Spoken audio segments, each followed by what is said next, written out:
madal ballaaran oo lagu shaacinayay boqorka beesha Yoon Ismaaciil Maxamuud Axmed Liibaan iyo sidoo kale Caaqil Xuseen Axmed Cabdi ayaa lagu qabtay gudaha degmada Ceelifin ee gobolka Sanaag munaasabadan oo ujeedkeedu daarnaa shaacinta boqorka beesha Yoon Ismaaciil iyo caaqilka beesha Muuse Samatar oo kamid ah beesha Maxamed Sacad labadani madax dhaqameed oo kamid noqon doona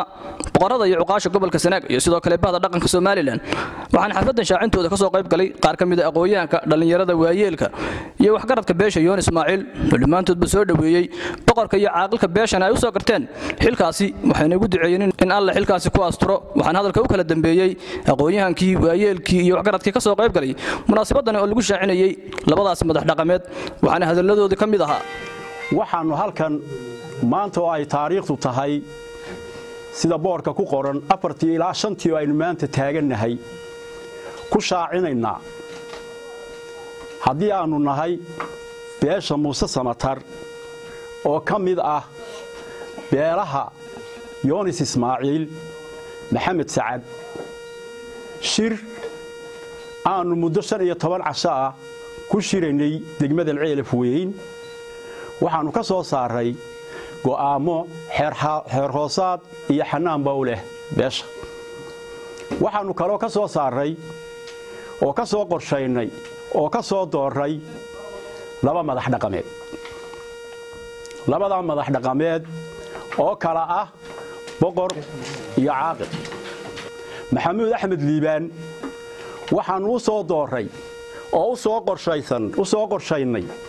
inuu noqdo boqor kamid ah boqorada Soomaaliland gaar ahaan boqor kamid ah boqorada beelaha Garxajis Bari gaar ahaan inuu noqdo boqorka beelweynta Yoon Ismaaciil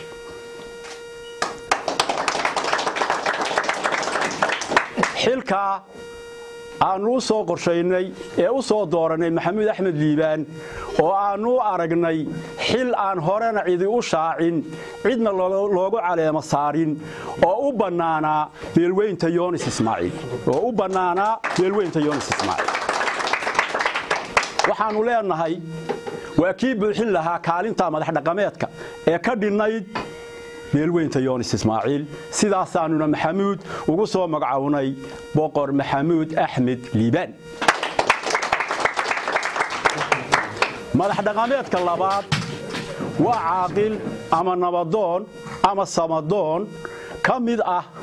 ay soo dooratay beesha Muuse Samatar oo kamid ah beelaha Yoon Ismaaciil Maxamed Sacad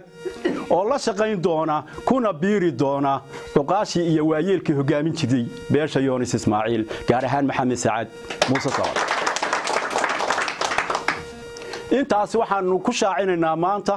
inay xafladan iyo caleemo saarka xalfadani ay daaran tahay shaacinta labada madax dhaqameed labada nin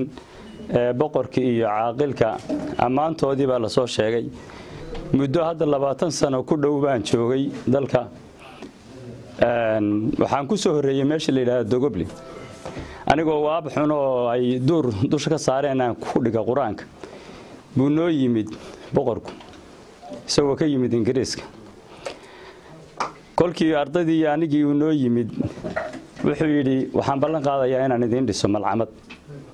marka waxaan hadalka uga goleeyahay intaan arki jiray Maxamuud Axmed wuxuu ka shaqeyn jiray diinta islaamka shaacinta labada madax dhaqameed boqor Maxamuud Axmed Liibaan wana in badan u halgamay oo ka shaqeeya oo dadka u dhaxaabo waligiiba aabihiina si looga shaqeeyay abooyina way ahaayeen Xuseen Axmed Cabdi waan la mid ah waa maalin qaali ah maalinta tanu halka kan la isugu yimi la shaacinayo boqor Maxamuud Axmed Liibaan iyo Xuseen Cabdi Axmed waxaanu sii saarnay xil weyn baan dhakada ka saarnaa xilka fuulay oo maanta aanu calaamad saarnay maanta laga bilaabo midna wuxuu ku boqoran yahay boqorka beesha Yoon Ismaaciil Xuseen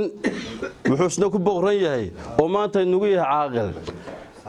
caaqilka beesha Yoon Ismaaciil shaacinta caleema saarka boqor Maxamuud Axmed Liibaan oo aqligiisu ka balaaran yahay gobol iyo haddii eebbaydankeeda iyo reerba ee aan u soo saaray boqor Somaliland iyo xuseen axmed cabdi oo isna aan u soo saaray caaqil la shaqayn doonaan baanu isna u soo xulay waxaana ay noqon doontaa caleemasaarkoodu wuxuu noqon doonaa 12 February haddii ilaahay ina daayo waxaanu filaynaa